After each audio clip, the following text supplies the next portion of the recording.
Hello and welcome to a brand new series of Media Voices. I'm Chris Sutcliffe. And I'm Peter Houston. And we won't have Esther with us for the entire season, unfortunately, because she is off with a baby-related situation, I think you could say. But we are compensating for that by having a series of some of the best and brightest guests who we've ever had on the show. So, Peter, what is Big Noises about? What is this series about? So we love the interviews we do, but sometimes we get, into themes that are kind of, buzzwordy, for want of a better word. And I think that what I wanted to do when we knew that Esther wasn't going to be here was just try and shake things up a bit and talk to people that have got real wild full-on opinions about how this works. I think that's the word, isn't it? Opinions. Because I've come off the back of a couple of conferences recently where it's all just been, look how great we are, there's no problems, all this kind of stuff. Yeah, and I think that we don't get progress. We don't actually talk about important things that might make a difference unless you get people who are opinionated to drive the conversation forward. So we've called it Big Noises because we want people to make a big noise, and they are big noises in their own right. But the idea is we take, one person every episode and we just let them tell us what they think is potentially wrong with the media industry or what is right. Yeah, I think that, it's really about kind of addressing misconceptions, whether that's even, the nice ones that help us sleep well at night, like, oh, we're doing brilliant stuff, like, oh, content is king, or it's the ones that sort of definitely need challenging. Yeah. Well, that's a good segue. Speaking of that, who is our first guest? Neil Thackray. So Neil was our boss years ago at theMediaBriefing. Mm-hmm. One of my favourite times of the day was when Neil, I don't know whether he got bored or what it was, but he'd leave his office and he'd come and he'd sit with the three of us, and he would just ask questions and we'd get into some rambling discussion about the rights and wrongs of media strategy, and it was brilliant. It was possibly the best part of that job, to be honest. It was great, yeah. So if anyone's ever wondered where the Media Voices ethos came from, I think that's probably it. That was the genesis of it. So I talked to Neil. He was on his yacht in Sardinia. He said the weather was horrendous and he was booking himself a hotel. Oh, God. But we had a great chat. And his starting point was basically content is not king. That's something that needs shooting down.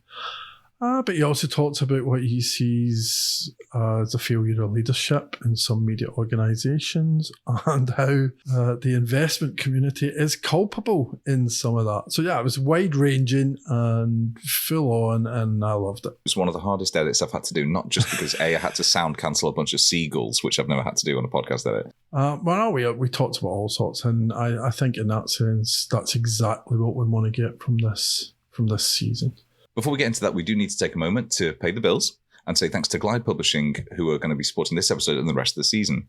So if you don't know Glide yet, it's a content management service for publishers, which means you don't need to get involved in the software and having to spend time, money, resources, reinventing a CMS over and over again. We hear horror stories about CMSs all the time. So now services like Glide do all the content management for publishers of all sizes, so you can just get on with running titles, sites, and being the success that you deserve to be. And there's no need to get roped into building any of that back-end tech. You can just use their cloud services and away you go. So if you want to know more, you can have a look at gpp.io and give Glide a check. And thanks again to them for their support for this episode and the season.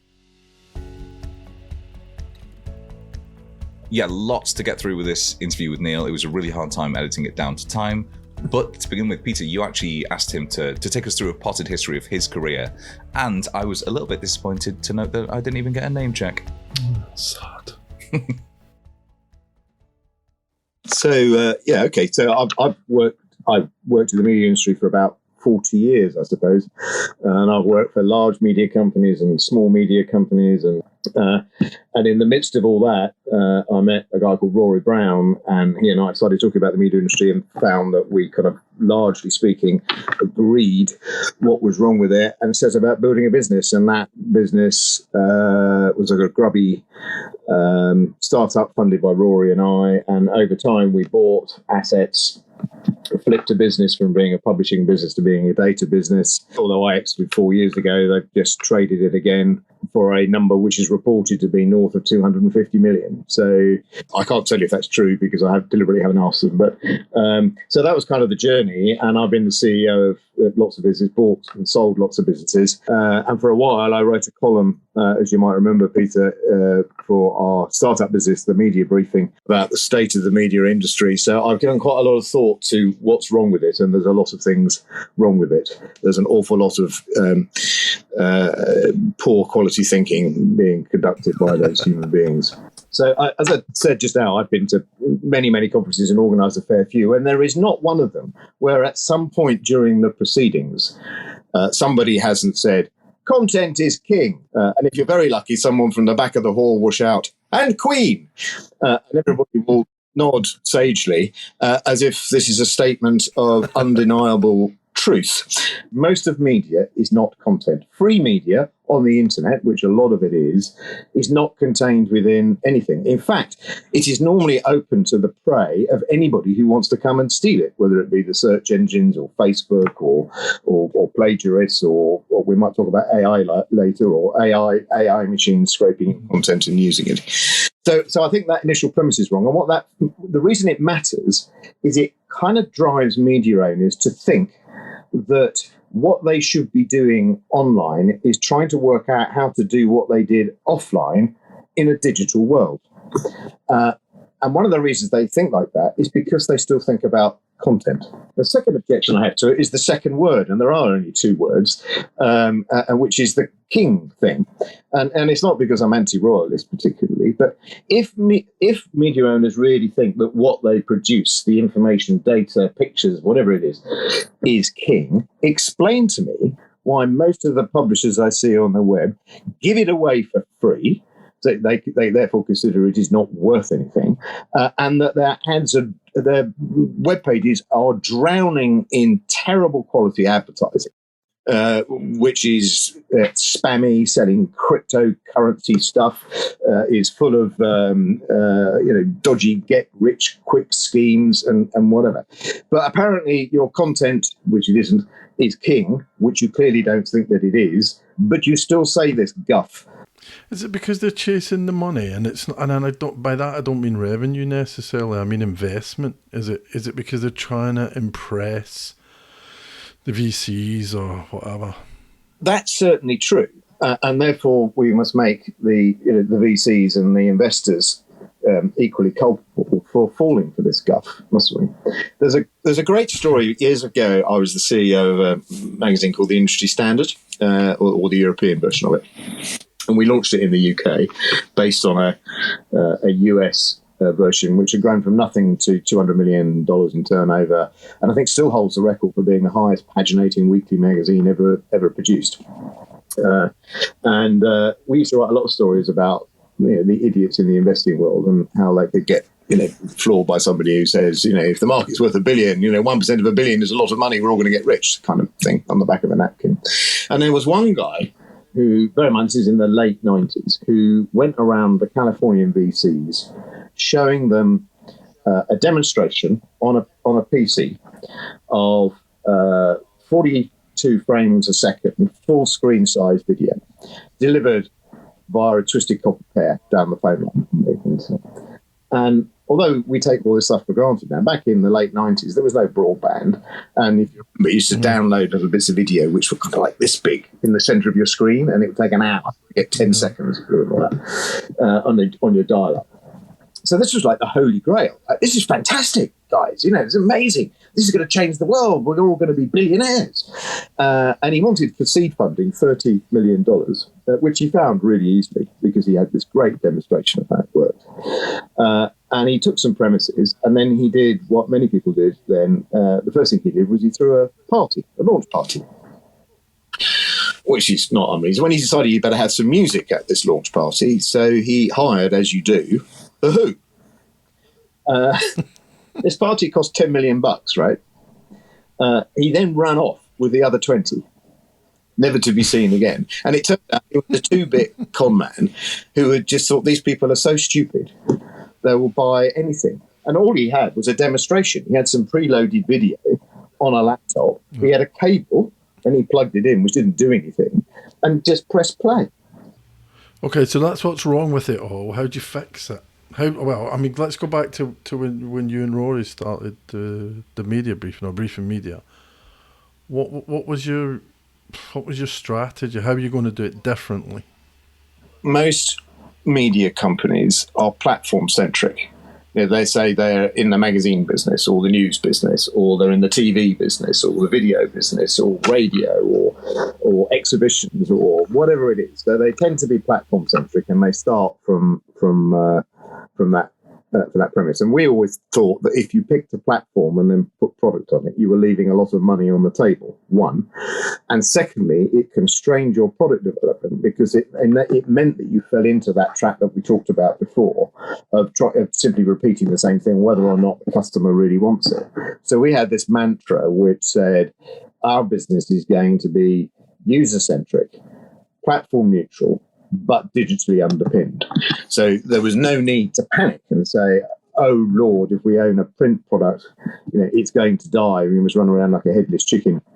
We would say, well, hey, why don't we do something really radical and take those print products and make them better? And why don't we then build some new product for that community of users, which solves a different set of problems, which may require a different platform? Of course, we'll publish what we write in the paper online. Why wouldn't you? But we're not going to give it away for free. It's just a different way of accessing the same thing. But let's not pretend that that's a product development.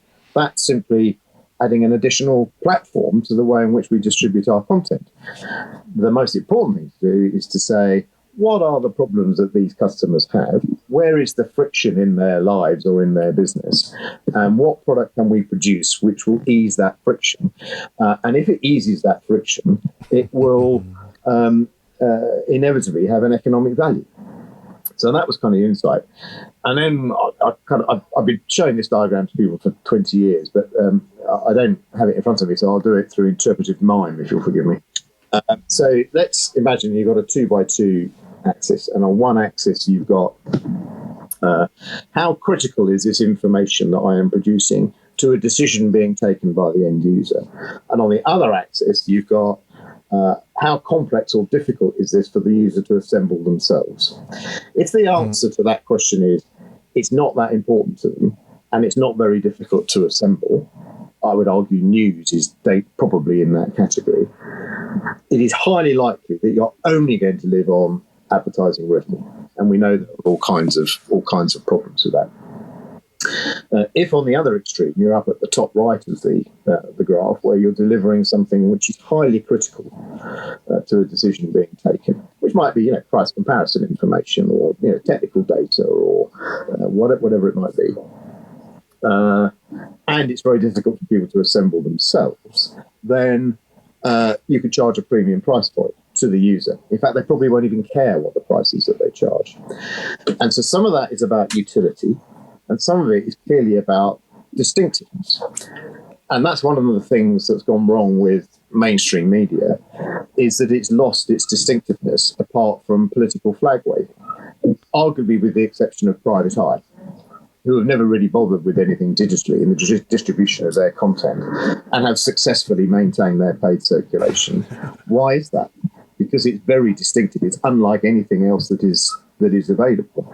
And that's not true of most other mainstream media, who seem to think that just turning the Roneo machine, if you're old enough to remember Roneo machines, spitting out stuff, is sufficient to be able to create a compelling product. So that was our basic insight, and that was how we were able to evolve the business from being grubby online startup to being a newspaper and magazine publisher to being a data business. A lot of what you're saying there sounds like a really good validation for why content is king, though. I thought we'd already debunked that, because even if you believe it, I mean, I'd accept it's a bit, it's a construct, isn't it, to say that the content is king phrase is entirely redundant. But I do not believe that even when people say it, that I'm sure they believe it, but they don't act like they believe it. Let's look at what media companies have done. Take any of the major news groups that exist in the UK or even around the world. What have they been doing for since the internet started to bite them? they've been taking cost out of their business. I think Reach, the old Mirror Group, does it about every 3 months, right? And who is it that they get rid of? It's the people who make the content. So, and where did they start? This is where one of the problems happened. Let's imagine you were producing aircraft, Peter. I mean, God help us all. But let's imagine you were an aircraft manufacturer, and you decided you needed to cut costs. We'll come back to why that's a stupid idea in the first place. How about if you began by getting rid of the quality control department? That would be so dumb that everybody would say you are an idiot. And yet, when the media companies decided they wanted to cut costs, who were the first people they got rid of? The subspecialists. Sure. Now, admittedly, you're not going to kill somebody by producing a crap newspaper or magazine, but that, unfortunately, is the business that we're in. And then when you get further and you keep cutting, because the revenue, as you make the product worse, guess what happens? The revenue falls at an accelerating rate. So, I mean, as I often say, cutting costs in the vain hope that somehow this will improve sales is so barking mad, you can't understand why every media company does it repeatedly. And then eventually they will get to the point, won't they, when they have fired so many people that there are no more costs to be eliminated. And then what are they going to do? Well, they're going to have to come up with a different plan. And my argument is, whatever that plan is going to be, why don't you do that one now before you destroy your product? It's a bit like hitting children, isn't it? Which is generally considered to be a bad thing. And the reason it's a bad thing is not so much to do with child cruelty, but is that if you smack your kid for misbehaving and it doesn't work, your option then is to smack the kid a bit harder until you kill the child. Or you arrive at the point where you think, this hitting my child thing isn't going very well, I'd better come up with another plan. And so the reason you don't hit your kids is because whatever that other plan is, you should be doing first. And it's the same, it's exactly the same with this cost-cutting thing. And I think where people got it from is that in the good old days, when we used to have economic cycles that were, every 7 years, you would know, well, if in the downturn I cut some of my costs in order to conserve some cash so that I can be ready for the upturn, that kind of makes sense. I had problems with it, actually, but you can sort of see that there's some logic in it. But we're not in that position. We're in a systemic change in the way in which media needs to be produced and is being consumed and all that stuff. And all the challenges around alternative facts and fake news and all of this is incredibly difficult. And yet we're still using that approach as if we were dealing with an economic cycle. Well, yeah, and then it's a short-termism there that's the problem, because they're not looking, well, they might be looking beyond the next quarter, but they're certainly not looking much further beyond the next quarter. Well, because they claim they do, don't they? They claim they have a strategy. I mean, not that many years ago, that was called, we are going to be a digital-first publisher. I still have absolutely no idea what that means, because it doesn't speak to user needs. It doesn't speak to product development. Media companies don't have product development people. It just sort of emerges like some blob out of the quagmire. They don't think about, well, what really should the product be? Some years ago, when I was writing my column for the Media Briefing, I did some analysis on two of the publicly quoted companies who had this strategy, and they would brag every results period about the growth in their digital advertising, whilst at the same time accepting the decline in their legacy media. I worked out that if you maintained the same rate of decline in the legacy media, and that's probably optimistic, and if you assumed that you could continue to get the same rate per thousand for your online advertising, which is also difficult to believe in the light of experience, but let's give them that credit. And if you assume that you're going to not have more than, I can't remember what it was, 4 electronic ads, digital ads on each display page of content above the fold, what would the implications of that be? And the implications were that you would not get back to the revenue or profit position that you had been in 10 years ago for another 20 years, one. And your audience size was going to be about 2 billion. And some of these were regional news publishers, not necessarily in the UK for the avoidance of identifying people, but and I'm not the brightest publisher ever to have walked the face of the earth, but even I can do simple arithmetic and work out that this strategy is not going to fix your problem. What is going to fix your problem is thinking more deeply about what the value proposition is in the product. Now, here's something contentious. If you buy a copy of the Times, and I've forgotten what the cover price of the Times is, a couple of quid, something like that, I can't remember. Yeah. And you start flicking through and start tearing out how much of it you will have no interest in whatsoever. And I have this problem. I'm not interested in football, so that's most of the sports page is gone. I'm interested in British politics, but I'm not interested in fashion, and I'm not interested in travel advice. So we got rid of another. Heaven help me what the court circular is all about and why I'd be interested in that, but the Times still publishes it. And I think there's 4 pages every day of stock and share prices and investment trust prices. What's the point of that? I mean, it's not even an effective way of presenting that information. So, we've gone past. We've probably lost 80% of the value because we haven't thought about what the value proposition is or should be. All we've done is said we're going digital first, and we're going to take all this crap, not tons of crap, you know what I mean, all this stuff off this platform and stick it on another platform, which makes absolutely no sense at all. It will be like being a baked bean manufacturer and saying, we're no longer going to put baked beans in a tin and sell them in a supermarket on a gondola, with a shelf wobbler up front. We're going to have a mail order business, and we're going to post baked beans in an envelope to our customers. Well, the beans are still the same, but it's a terrible misuse of the envelope, and it actually destroys value because everybody's now got mushy baked beans all over their front doormat. And that's what the media industry has done. It's insane, and everybody does it. Do you think the product side of things is whether it's being done is definitely talked about more than it used to be? That's true. That's true. And I think what worries me though is that as media companies hire product people, product managers, product development people, that they don't really know how to manage them. And at the first sign of trouble, they'll be the next in line behind the subs desk, and because they're not really committed to it.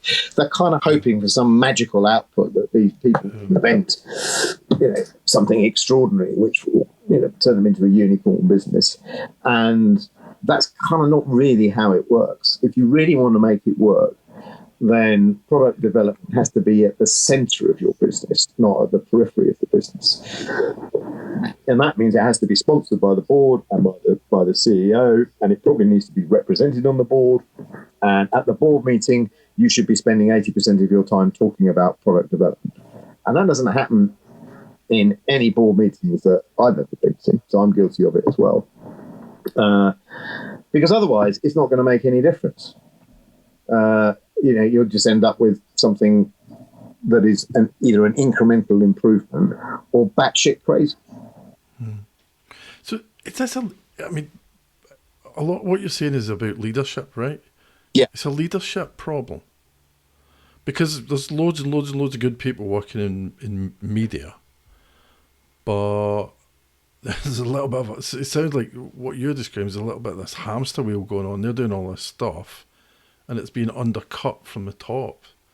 Yeah, and I think to be fair to the leadership, particularly if you're a public company, the pressure, as you said earlier, to perform every quarter does make this kind of stuff difficult because there's a time lag, right? You can't run that kind of strategy and have it all fixed by the next quarter, and that is a problem. And my experience has been, although in some quarters private equity has a bad reputation, is that private equity money is much better at giving the leadership the space to work through a proper strategy than the public market investors are.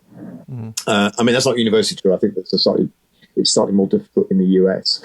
But certainly my experience here is that has been that has been the case, and that's one of the ways in which we were able to grow the business as rapidly as we were. But I think the second problem must surely be to do with, in general terms, the quality of the leadership, isn't it?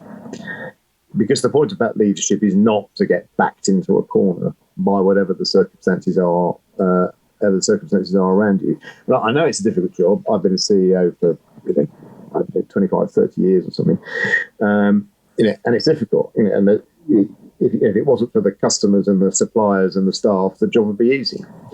And so you've got all that stuff, rattling around. So you're always busy, and you don't give yourself the headspace to think about these problems, to actually step back from it and to think about what it is that really works. And in fact, actually, my period of consulting and unemployment was really useful. Taking that sabbatical, forced as it was, but taking that sabbatical did enable me to get my head together about what I thought. And that's really hard to do if you don't have the time. And it's very difficult to do if you don't really believe it. If you remember, Google, when they first started, used to say to their staff that one day a week they could devote that entire day to anything they wanted to think about, right? Which is brilliant. Except they don't do it anymore. that idea of starting with a problem is really interesting. I think so.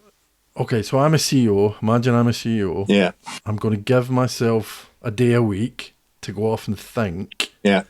How do I frame that? How do I structure that time? What am I trying to do? Well, I think what you want to decide is which customers you want to serve, and then find out what it is. So if we talk about business to business, which is where I've spent most of my life, although I'll give you a B2C example in a minute. But if you think about business to business, one of the things you have to do is understand what your target audience does for a living, right? And actually, both Rory and I both arrived at this independently, actually. But, one of the most powerful things you can do is talk to people 10 minutes after they've used your product and 10 minutes before.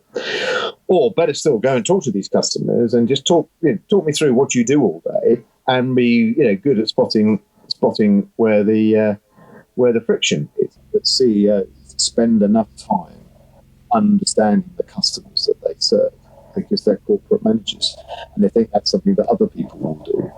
But it's your question about leadership, isn't it? That is what leadership is. It's setting strategy. That's what the Prime Minister thinks he's doing with these 5 people's priorities. I mean, it's not. It's pretending to do strategy, right? And it's pretending to believe that that's what everybody wants. Maybe some people do, but I don't know. There's no evidence for it, is there?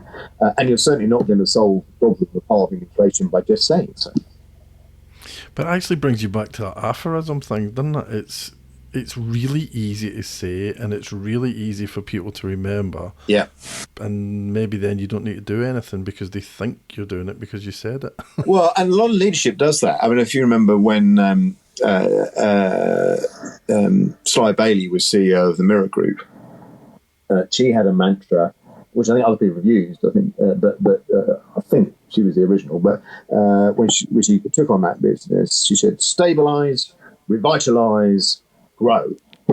I don't think in 25 years, I don't think they've ever got really past stabilise. But but the problem with that is, what does it mean? I mean, in a practical sense, I'm one of your employees, and you tell me to stabilise, revitalise, and grow. How? In what way? With what? With what resources? To which set of customers? On what platform? To solve what problem? So that by its very nature, these things are. So it's the curse of the mission statement, isn't it? Right? And leaders love them, right? And pay McKinsey lots of money to come and help them out. And you end up with something which says, we aim to exceed the expectations of our customers through the over delivery of best quality product, and be a leading purveyor of whatever it is we do in the world, or something. I mean, they're all the same gut. You go, well, that's very interesting, but what's that all about? And what does it mean? And how does it change anything? And the CEO goes, my work here is done. I shall roll this strategy out around the company, and then I shall wait for the results to come in. And of course, they never do. I can actually, I do this to everybody, but if it's interesting, I will tell you at the end a piece of information which every CEO should know, which say is going to business school, which when you hear it is so extraordinary, it will make you cry. I've seen grown men and women cry when I told them. The classic BuzzFeed hit, sell that one. What happened next? Yeah. This happened, and everybody says the same thing. But without talking about how the theory behind it, when we started to run a pricing strategy, we didn't do it. What we did, right, we spend a couple of days with literally everybody in the business, everybody, effectively reprogramming how they thought about the impact of price and how they considered it. And then they came up with the strategy of what to do about it. And I must have done this in half a dozen businesses in my life, and it has never failed to make a dramatic improvement in profitability. And it's also very quick. And the beautiful thing about that is it piles some more cash onto your balance sheet so that you can invest more in the product development, which we discussed earlier was probably underdone in most media companies. If you do the reverse and you say, I will push my profit up by cutting my costs, then you're making the product a bit worse, and the impact of it on your business is incredibly temporary, because as you cut the cost, the revenue tends to decline to catch up with it. And interestingly, when businesses get into trouble, the sales director will normally go to the CEO and he'll say something like, boss, we've got a problem. I know you like this pricing thing, but the market's really tough out there. There's more competition than ever before. Customers are cutting their budgets because they're under pressure. I just can't close a deal unless you let me cut the price. And the CEOs always effectively give in. And then, if you've got a 10% margin business and you cut the price by 10%, you no longer have any profit and you're no longer generating any cash. So then the CEO panics and goes and fires some journalists in the world. And then the product gets a bit worse, and the sales director gets even more panic because people are not buying anymore because the product's crap. And you think, you did this to yourselves. and then everybody says, oh, well, it's the internet, it's the competition. I must have worked with 300 sales managers and sales directors in my life, and every single one of them has told me that it's the other lot that cut prices, not us. That's a great place to end. Except you need to give me this business school hack. Oh, okay. So it's just one of the weird things. Let's imagine you run a 10% margin business. I'm not going to do all the maths for you because we'll be here all day, but you're just going to have to trust me with this, and I'll show it to you on a piece of paper when we have a beer one day. But let's imagine you've got a 10% margin business. So revenue's 100, profit is 10. And the chairman of the board says, we're not making enough money. I want you to improve the profits by 25%. And I want this to happen immediately. And you go, oh, crying out loud, give me a target that's reasonable, will you? But then the smart CEO goes, that's an absolute walk in the park. Because it turns out that if you cut your costs by 1%, and despite what I said about costs, everybody could find cost efficiency of 1% in everything that they do. You could in your household budget, right? It's not difficult. You improve income by 1%. Well, okay, selling more is quite difficult, but there's definitely things that you can do, I'm sure, to find a bit more efficiency out of your salespeople because they're not 100% efficient. So we can improve sales productivity by 1%. And if we improve price by 1%, or the average price by 1%, not necessarily putting the prices up, maybe by reducing the discount by 1%, whatever, but anyway, pricing by 1%. Those three things on their own improve your profit by 25%. 1%. A 1% improvement in the quality of your thinking will improve your profits by 25%. Yeah, I need to see the maths on that. Trust me, it is right. I do it, but it takes about. You see, you're going, that can't be true, right? That can't be true. But I promise you, it is. It's insane. And people don't understand this stuff, and it's basic. It's basic, simple arithmetic. Oh, brilliant! Thank you so much. Thanks for taking the time. That's all right. It's fun.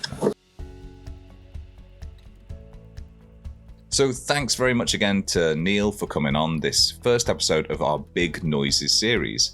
And thanks one more time to Glide Publishing Platform for their support. And as mentioned, if you want to know more about what life without having to build a CMS looks like, you can check out gpp.io. But Peter, what is next for Media Voices and Big Noises? So our next big noise is Amy Keane. If you follow any marketing LinkedIn or marketing Twitter, you might know Amy from there. But my starting point with Amy was she talks a lot about being weird, her being weird, other people being weird, why it's important to be weird. And we're just getting in this conversation, does publishing need more weirdos? Oh, in the sense that 100%. Well, there's just so many kind of cookie cutter products out there. Who was it? Was it Shingy? Oh, yeah, he was weird. He was weird, yeah. Look, a rocket. But if you listen to Amy next week, she'll explain why that's a good thing. And although we're not going to be doing traditional news roundups for the series, you can keep abreast of everything that's going on, all the news and views from around the media world, by signing up to our daily newsletter. That goes out 5 days a week and contains the 4 most important stories that you need to know to stay abreast of everything that's going on. You can sign up to that by going to voices.media. So please do check out voices.media. Thank you so much for listening. Thanks to Neil for taking part. And Peter, thanks to you for putting Big Noises together. Yeah, no, it's been fun. It's been really good fun. Thanks for doing the edit. Yeah, no, well, that's been fun as well. We'll see you next time. Thanks for listening and goodbye. Bye-bye.